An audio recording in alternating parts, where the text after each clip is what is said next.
आप सभी को मेरा नमस्कार। कैसे आप लोग? मैं आज आप सभी को एक कहानी प्रस्तुत करना चाहता हूँ।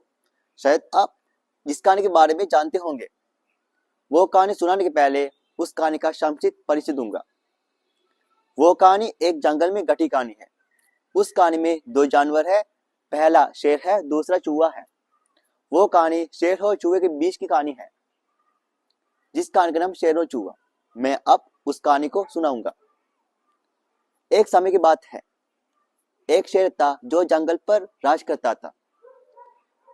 एक दिन खाने के बाद वो एक पेड़ के नीचे सो गया। एक छोटे चूहे ने उसे देखा और सोचा कि इसके साथ कैंडी मसा गया। वो सोते हुए शेर के ऊपर नीचे दौड़ने लगा, इधर उधर खेलने लगा। तभी शेर की नींद खुल गई। शेर ने इधर उधर देखा। उसने देखा कि एक छोटा सा चूहा अपने शरीर पर खेल रहा है। तब शेर पर गुस्सा आ गया। शेर ने चूहे से पूछा, तू कौन है? तू क्यों मेरे शरीर पर खेल रहा है? क्या तुझे पता है कि मैं कौन हूं? तब चूहे को डर लगा। चूहे ने जल्दी से निकलने की कोशिश की, लेकिन वो उधर से नहीं जा सका। शेर ने गुस्से से चूहे को पकड़ लिया। पकड़कर भोजन के लिए मार डालने की कोशिश की, किंतु चूहे ने शेर से कुछ कहा, है राजा, मैं बहुत डर गया हूं, कृपया मुझे मत खाइए, इस बार मुझे माफ कर दीजिए, मैं कभी नहीं भूलूंगा। एक दिन शायद मैं आपकी मदद कर सकता हूँ, कृपया मुझे माफ कर दीजिए राजा। शेर इस विचार से बहुत खुश हुआ कि चूहा मेरी मदद करने में सक्षम है।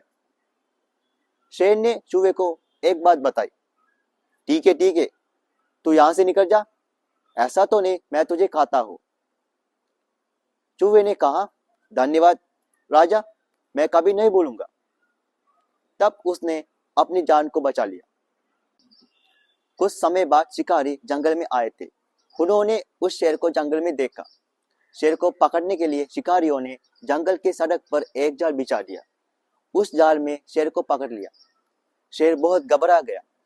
शिकारी शेर को ले जाने के लिए गाड़ी लाने को वापस गांव में चले गए। तब चूहे को शेर के चिल्लाने की आवाज सुनी। चूहा जल्दी से शेर के पास आ गया। उसने शेर को इस हालत में देखा। चूहे ने शेर से कुछ कहा, राजा राजा, किसी भी चीज से मत डरो, मैं आपको बचाऊंगा। उसने गट से अपने दांतों से जाल को काट दिया और शेर की जान बचाई। उसके बाद शेर ने चूहे को धन्यवाद दिया। उसने चूहे को अपने शरीर पर खेलने की अनुमति दी। चूहा मजे से शेर के शरीर पर खेलता था। तब शिकारी शेर को ले जाने के लिए वापस जंगल में आए थे। शेर और चूहे ने शिकारियों को उनके घाव तक भगा दिया गया। यह कहानी बहुत ही खूबसूरत कहानी है। यह कहानी हमारे जीवन के लिए बहुत ही महत्वपूर्ण है। इस कहानी से हमें अपने जीवन के लिए महत्वपूर्ण की सलाह मिलती है। जब किसी से अनजाने में गलत हो जाए तो गलती का एहसास होने पर उसे माफ कर देना चाहिए, क्योंकि हम मुसीबत में हो तो वो हमारी मदद कर सकता है। ठीक है, मेरी कहानी समाप्त कर देता हूँ। हम फिर मिलेंगे। बहुत धन्यवाद। नमस्कार।